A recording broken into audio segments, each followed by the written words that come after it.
Hello and welcome to another instalment of History Hack. We're buzzing in here today because we've been messing around for 20 minutes already. Charlie is with us, so we know exactly what era of history we're in. Charlie, who have you found for us today? Oh, I've got a real treat for you today. We have got Miranda Malins with us. She's a historian specialising in Oliver Cromwell and the Protectorate. Ooh. Boo! She's here to put the other side, so don't worry, it's not going to be a total boo episode.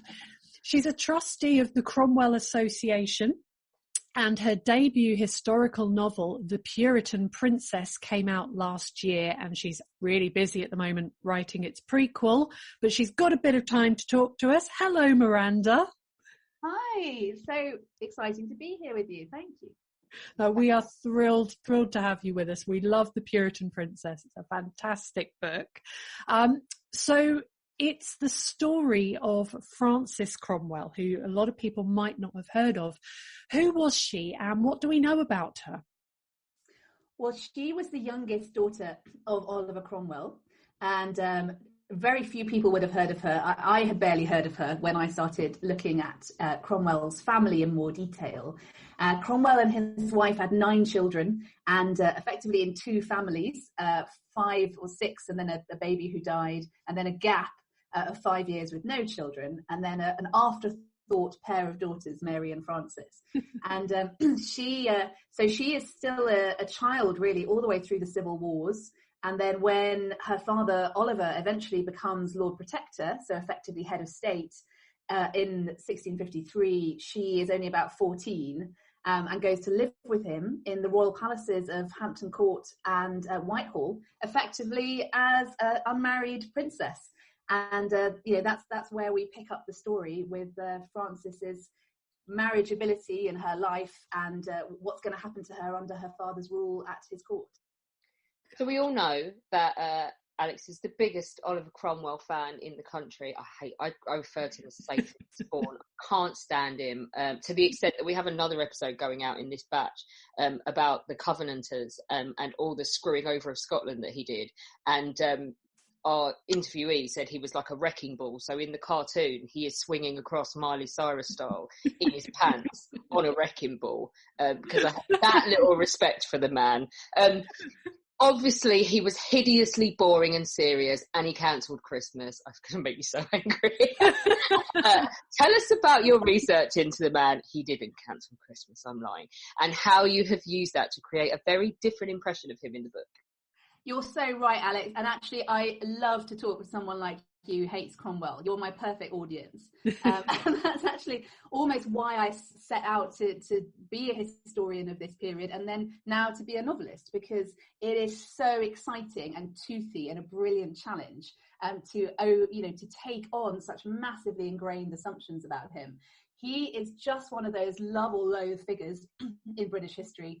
And a lot of people, think a lot of things about him which aren't necessarily true and are often the product of, propaganda that's been handed down to us since Charles II, since the Restoration writers.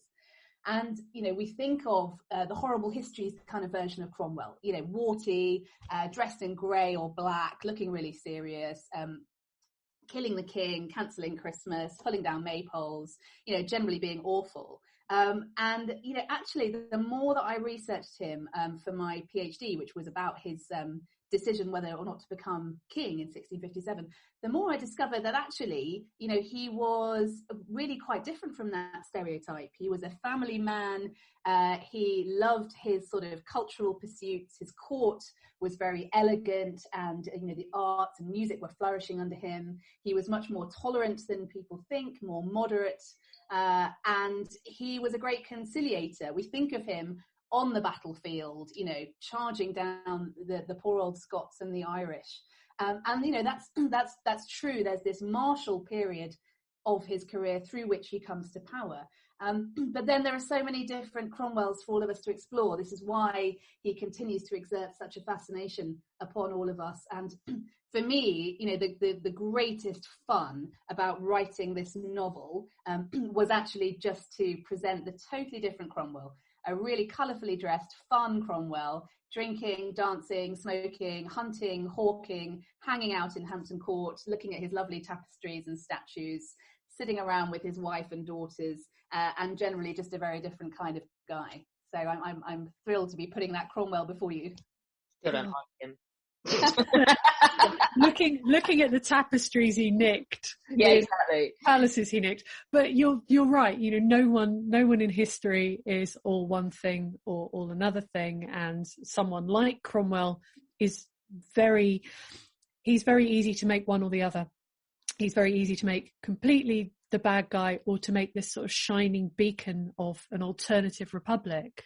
He is. There's this idea that every age makes its own Cromwell, and we invest in him all of our hang-ups. And he, he's revered, and he's hated throughout the sort of post-Restoration period into the 18th century. He's held up as this, real kind of lesson not to ever have any kind of military involvement in the state, any kind of dictatorship. Power of the army is awful. And then he's sort of rejuvenated by the Victorians, who find in him this, kind of godly, proto-Chartist, democratic, parliamentarian hero.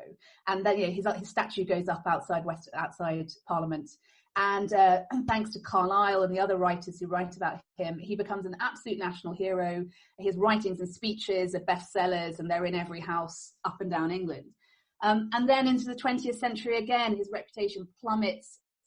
When we have all the awful dictatorships and terrible upheaval with the world wars, and then he's characterized as a military dictator. And then we come full circle again. And now, interestingly, there's a real disconnect at the moment between how he's perceived popularly and in popular culture and how he's perceived in academia. So in academia, it's really striking, and it's commented on by a lot of historians, that actually most Cromwellian Civil War and interregnum historians have a very positive view of Cromwell. Whereas that really goes against, so much of the anger against him that's felt popularly. I'm guessing that none of those academics are Irish then. No, some of them are. And really?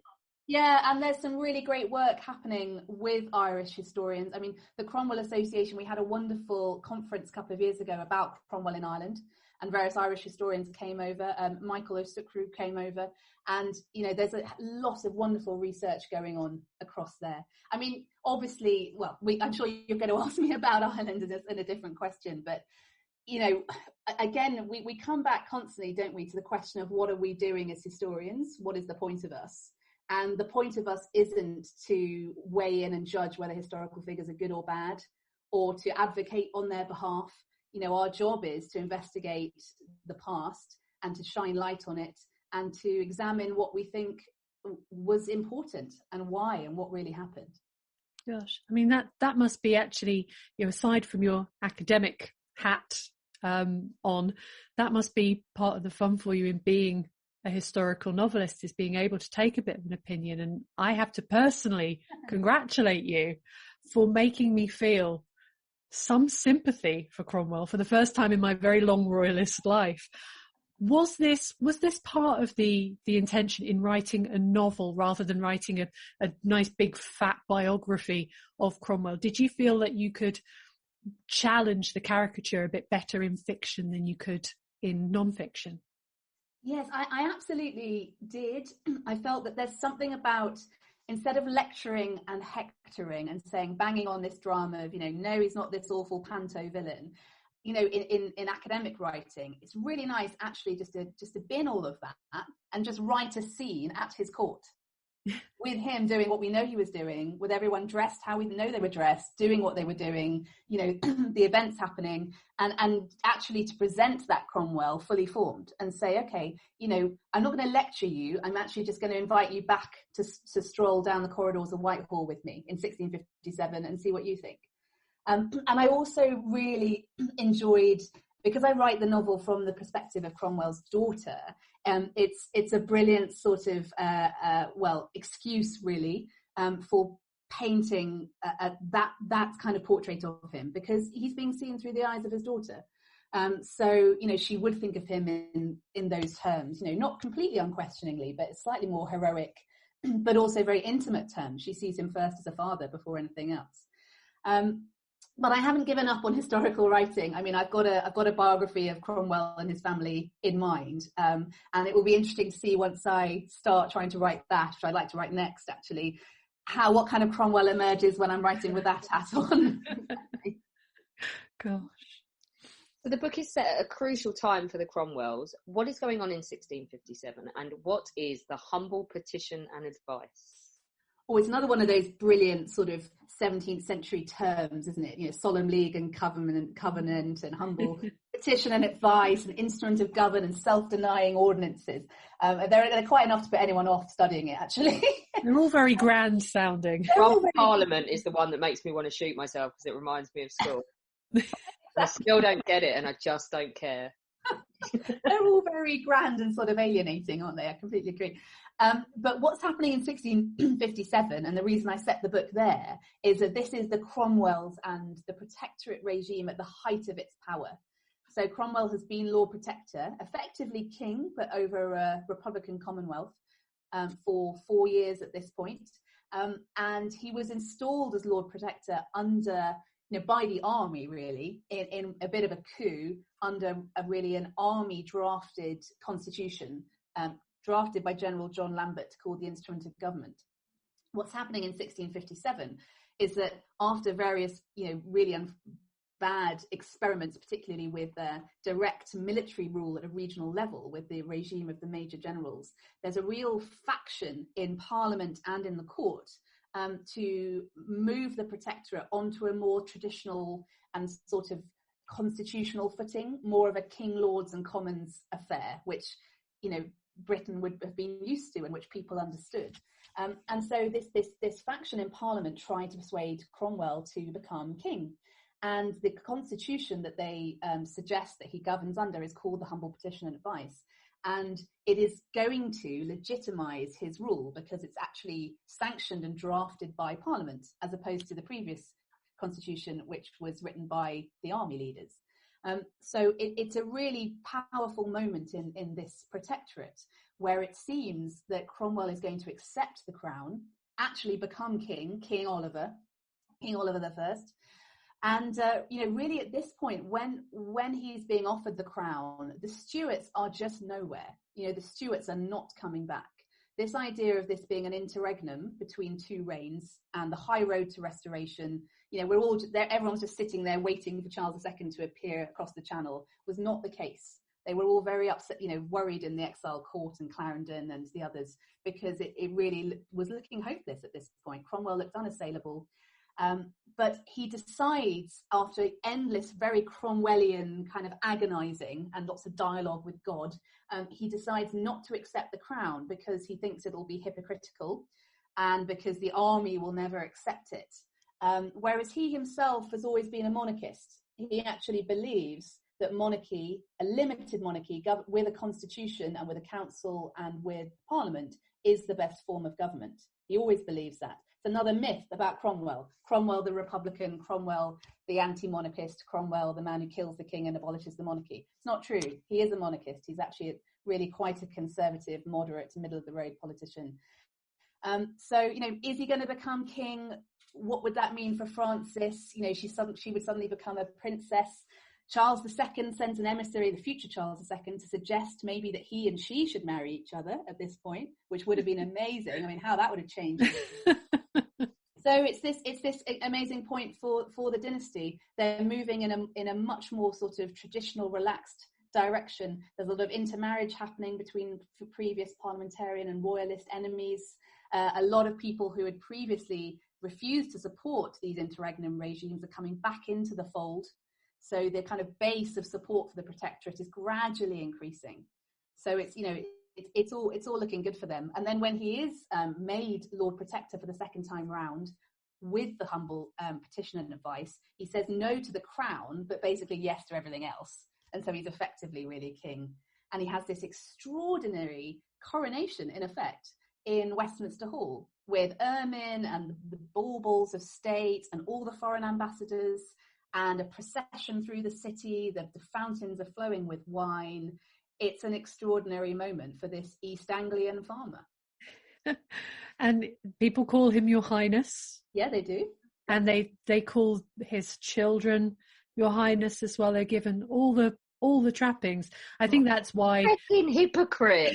I think that's why so many people look at Cromwell and his achievements, and they're almost belittled by that because he took all of those trappings. For me, it felt like Shakespeare's Richard III, where they keep asking him over and over, please be king. He's like, no, I can't be king.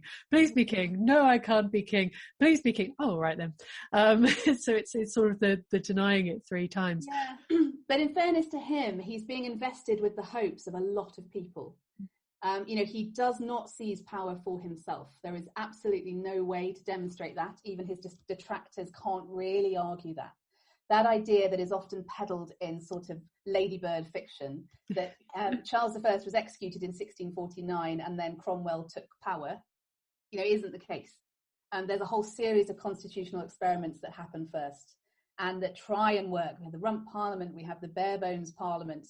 It's kind of endless agonizing by all of these people as to how on earth they find a constitution or a mode of government that's going to appease everybody. And as with all revolutions, it's so much easier to pull something down than what on earth you build in its place. So I have a lot of sympathy for all of them because they are under enormous pressure. They've got enemies on all sides. They're trying to appease a huge coalition. I mean, the coalition that defeats the king is such a coalition of different interests. And how on earth you would ever replace the monarchy with a system that would keep everyone happy, from moderate quasi-royalists right through to the levellers and through to the fifth monarchists. How do you do that? It's impossible. Once they got rid of that enemy in common, then all of the factions start appearing. I almost find that after last year, I have more sympathy because I understand how long that time must have felt when you have no end in sight. And, when we were all locked down and we didn't know when we were going to be let out, that's hard. So to think of all that time passing and them trying to build something and also the lost hopes of the Stuart cause. I totally agree. And I think that's why this period is so fascinating and has so much to tell us now. It's so modern, this period. It's amazing. I mean, when we were going through Brexit, constantly, MPs, journalists, newspapers, commentators were harking back to the civil wars and the interregnum constantly. And it's because, it was a similar kind of constitutional upheaval and overturning of everything and reinventing the wheel. And it's an extraordinary series of sequence of events and years where anything could happen. And that's another reason why I really enjoyed writing about it as a novelist, and also in the present tense, because I'm trying to present to the reader life at Cromwell's court, where they didn't know what was going to happen and whether it was going to last. I mean, as far as they knew, they were living under the first ruler of a new dynasty. And if that had happened, Cromwell might well today have the status here that, for instance, George Washington has in America. So we have to remember that we're all a product of what has happened, of the Restoration. Gosh, in your story, Frances Cromwell, the youngest daughter, has a very difficult relationship with her sister Bridget, and you've kind of used the tension between these two to explain the tension that was happening in the country and between the ruling factions at large. Could you tell us a bit about how they embody this struggle?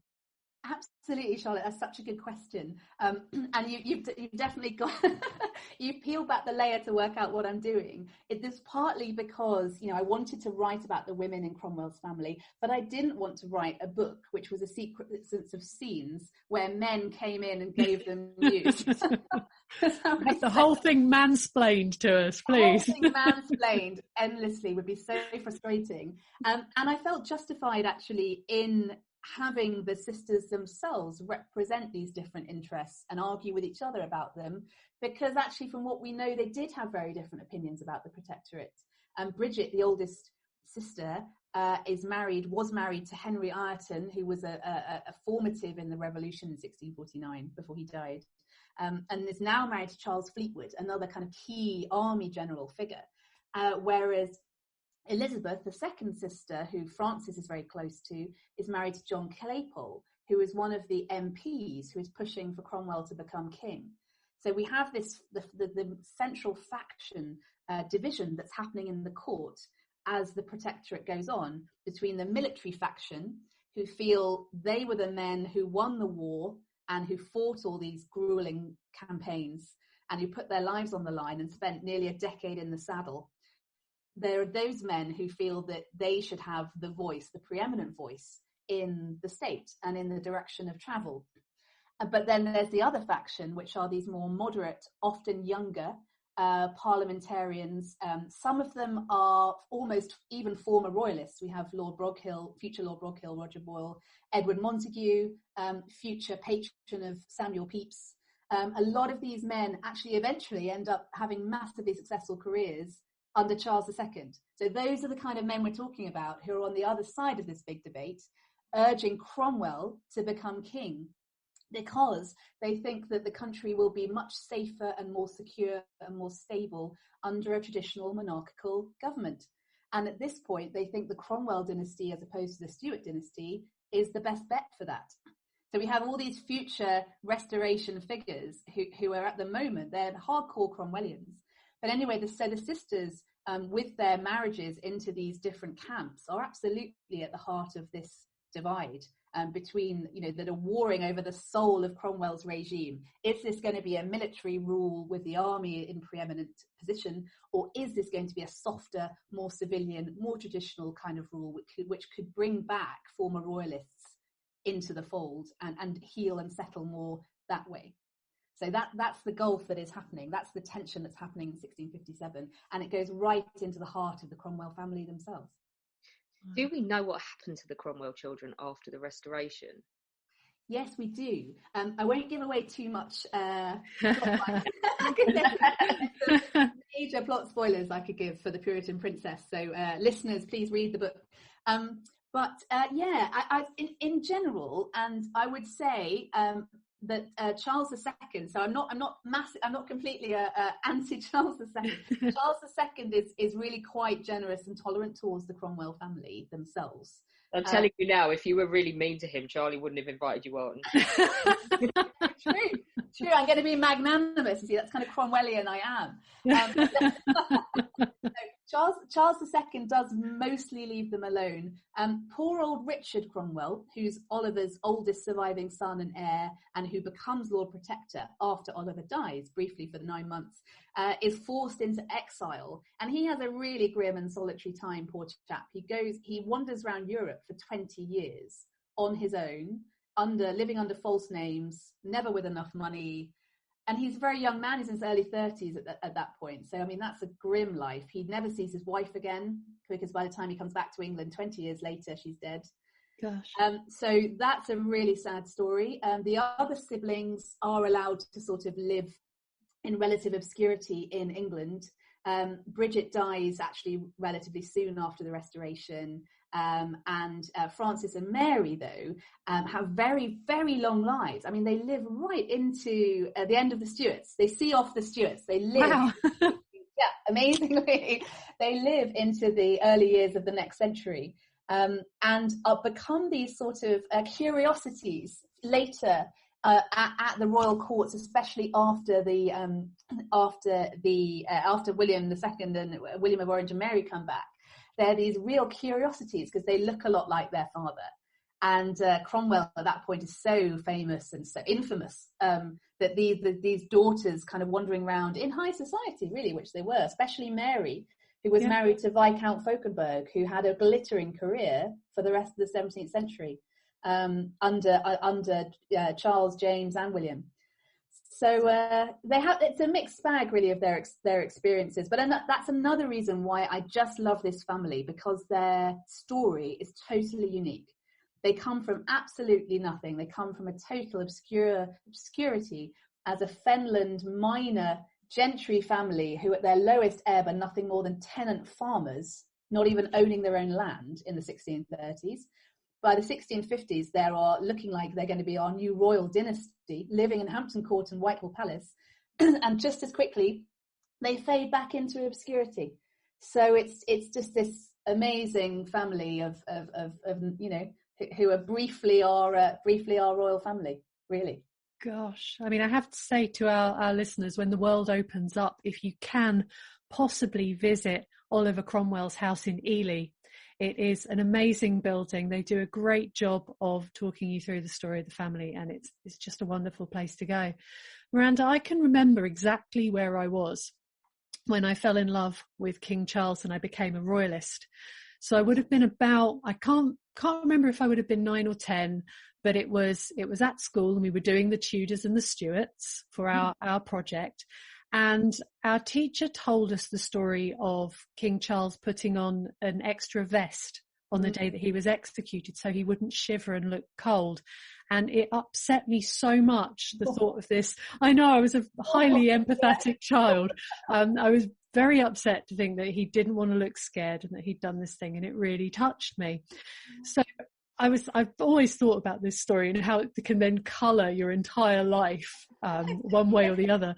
That's the wonderful thing about it's finding history for yourself when you're a child, though. Yeah, so I was wondering, did you have a moment like that made you fall in love with Oliver Cromwell and think, I need to sort of defend this man? Well, not defend this man so much as understand this man, because he's such a giant and epic proportions. What on earth? Who on earth is this guy? Where did he come from? But actually, my moment it comes back to what you just said about visiting Cromwell's house in Ely. I visited Cromwell's house in Ely when I was a teenager, and just like you, it is such an evocative place. It's this beautiful timber-framed house in the centre of Ely, just down from the cathedral, and it's such an ordinary house with an ordinary flagstone kitchen and a window onto the church, and upstairs rooms and everything. And I do remember going there and just thinking, oh, but hang on, that this guy ends up kind of king, but he lives here until when he's in his 40s and no one's heard of him. So I think that was my moment that I wanted to study him. And then I did my kind of bit of coursework or whatever on him, your individual study subject, whatever it was at school about him. And then, when I went to university to study history, I just, carried on that interest and ended up specializing in him and the period. But there is an element of kind of the loving to prop up the underdog for me, but it's not just about Cromwell. I'd say it's about the period, which I feel is woefully neglected in our popular culture and in our story, in our island story. I mean, I launched a campaign called Plug the Gap, which was all about finding all of those timelines and the long wooden ruler that you have at school with William, Henry, Stephen, Henry, Richard, John, etc. And all the time that's the one. That's I have the ruler. That's it. Now have a look. That ruler ruined all three of us. Okay.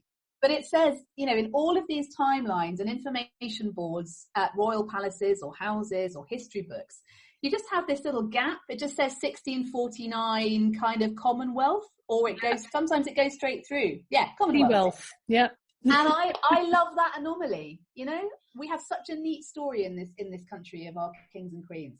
And I love that this is the gap, this is the blip, this is the what on earth's happening there moment. Do you want me to vindicate you both?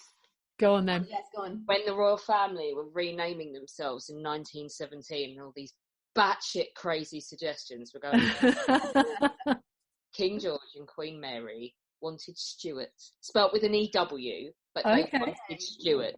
But they were told, no, they were told one had his head locked off, one was a philanderer, and one was just, we just don't talk about him. It's not a good image. So they moved on. But had they just been able to pick what they liked and someone hadn't come up with the Windsor thing, on a whim, Stuart was their favourite suggestion. That's so interesting. And it doesn't surprise me at all, because not that I have it in for the monarchy. I'm a monarchist, like Cromwell. But the royal family and the kind of the establishment, as it were, still have a major issue with Cromwell and with this period. So, I mean, he does not appear really on the information boards at Hampton Court, where he lived there, and he had his court there.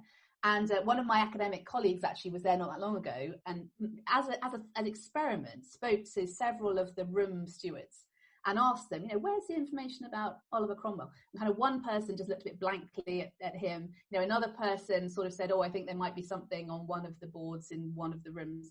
And then the other one he asked just said, oh, we don't talk about him here. I had a great conversation about filming To Kill a King with one of the guys that works there, and he was telling me that he had one of the banners and everything. He was up for it. Do you know what I think? Great. This might explain it. The big job there is shared between Lucy Worsley, who's sort of Georgian Victorian, and Tracy Borman, who's more Tudor. Yeah. Maybe that explains it. Yeah, and that might explain it, but it also fits a pattern that is everywhere else. I mean, it is very rare to find this period discussed fully or given proper airtime in any sort of narratives, like that. Really, the films are very rare. Whichever side you feel some sympathy for, the whole period is overlooked, in my view.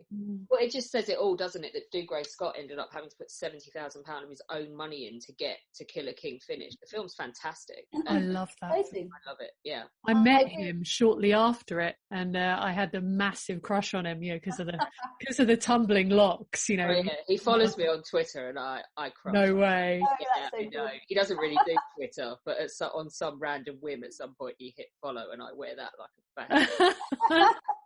No, that's a good film, but there's so few films and books and everything set in this period, and often when they are set in this period, they seem unable to confront the period head on. They have to come at it at an angle. It's horror or psychedelic weird, or a witchcraft story. It has to. We honestly have a real kind of psychological problem with this period as a nation. I will stick my head out and say that we don't know how to categorize it. We don't know what to do with it, and we don't know how it fits into our national story. And I find that every direction. I mean, I've been studying and working on this for 15 years. I don't know how long now, and that's my abiding impression, and that's why I'm so committed to it, because I feel it's not properly understood or given enough coverage or airtime. No, I think you're right. And plus it's, for the royal family and for the historic royal palaces to ignore it, I actually think does them a disservice, because if you understand the political wranglings that happened at that time that led up to 1657, and then all the mess, spoiler, after Cromwell dies in 1658, when all of a sudden we don't have this figurehead, it actually makes you realize that the stability of a monarchy, flawed as those human beings may be, and it is a good idea, because we've seen the alternative, we've tried the alternative. It is, and I'd also say that there's a lot of it's so complicated, this period. And if you look at it in black and white, then you might think, as you say, as a royal family or as an institution, oh, let's not cover that, it's kind of bad. But actually, you dig into it, and it's fundamental to how we ended up where we are. I mean, there's lots of academics out there who would say we wouldn't have a royal family now without Cromwell. Yeah. That is a legitimate line of thought. So and study. So it's good. It's good to have him there as part of the conversation. I completely agree. Yeah. I've got to ask, because this is my obsession now. Where is his head? Is it like somewhere at Sydney College? I think probably. Again, not for any spoilers. Do you not even know? Are you not like the equivalent of the president with the Newton football once you get to the trustee of the Cromwell Association? Or like in Harry Potter, when the Prime Minister gets told about magic when they're admitted, did you not get sworn in and then told this is where the head is? You'd hope there's some sort of initiation service when you become a Cromwellian historian where you're told, okay, this is where his head is, won't tell anyone else. But actually, it's only the location of the head under the chapel in Sydney, Sussex. Even where it is in the chapel is only known to, I think, the master of the college and the chaplain. But it is an abiding mystery, and it's another brilliant Cromwellian mystery, which I think makes him just as extraordinary in death as he was in life, because his body is, and the story of his body is extraordinary. He's buried basically an enormously lavish royal funeral in the Henry VII Chapel in Westminster Abbey when he dies as Lord Protector, and it's basically the burial of a king. He's then dug up very, very unceremoniously in January 1661, a year after the Restoration. His corpse is dug up, and then the intention is that they're going to hang, draw, and quarter it, basically posthumously, which is enormously grim and disgusting, along with John Bradshaw and Henry Ireton. But the weird thing is, they dig him up several days early, and then they take the corpses to a pub in Holborn called the Red Lion, and they leave them there overnight, just in their coffins, for several days. And there's never any explanation for why the authorities did this, whether they were charging admission for people to come and look at them or what was going on. And so, of course, that sparked all these brilliant theories and myths about body swapping, and about the fact that during those 1 or 2 nights that he was lying really not very heavily guarded in a random pub, his body was swapped for someone else's, and someone else's was strung up on the gibbet and exposed. So anyway, read the novel to find out more. But I think probably the most likely explanation is that he was displayed like that, beheaded, his corpse, his head was stuck on a pike and put on Westminster Hall. And his body was probably thrown into a pit underneath Tyburn, which is near Marble Arch today, and that his head eventually, through a lot of misadventures, ends up being buried in Sidney Sussex Chapel. That's probably the most likely explanation, but, as with the best myths in British history, we don't actually know. So in steps the novelist. My mum, or my nan, sorry, told me if you can't say anything nice, don't say anything at all. So this is me. I don't know. I think after the magic that they worked on Richard III, when they took his skull and they were able to recreate him, the University at Dundee, I think it is, from that skull, there's just this part of me that thinks, let's dig up all the heads so we can actually look into their faces. Be massively disrespectful and problematic, but the college won't allow it. Every so often there's a request, and the college says no, so it's not going to happen, I'm afraid, Charlotte. Don't like to be able to see them all.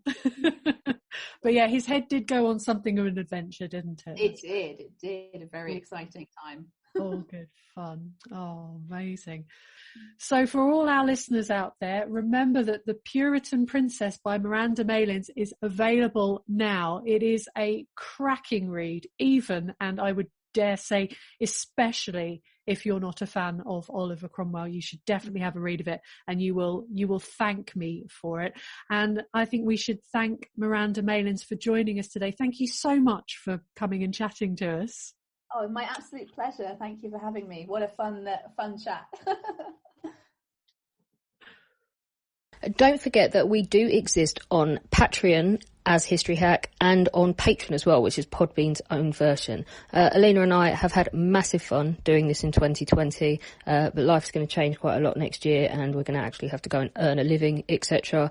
If we want to keep up the regularity that we've been bringing you and the kind of guests that we've been bringing you and the workload, then we will need your help. So if you join, there's going to be incentives for joining on either of those platforms. We're revamping ourselves on both of them, so don't forget to go in. You can do as little as $1 a month, and it all goes towards keeping up History Hack as regular as we've been able to bring it to you this year. When our guests join us to talk about their work and their new book, the 45 minutes or so they spend with us is just a taster of all their efforts. So to this end, we have launched our very own bookshop on bookshop.org. where you can find our guests' latest and greatest books. You can support them, and you can support History Hack too.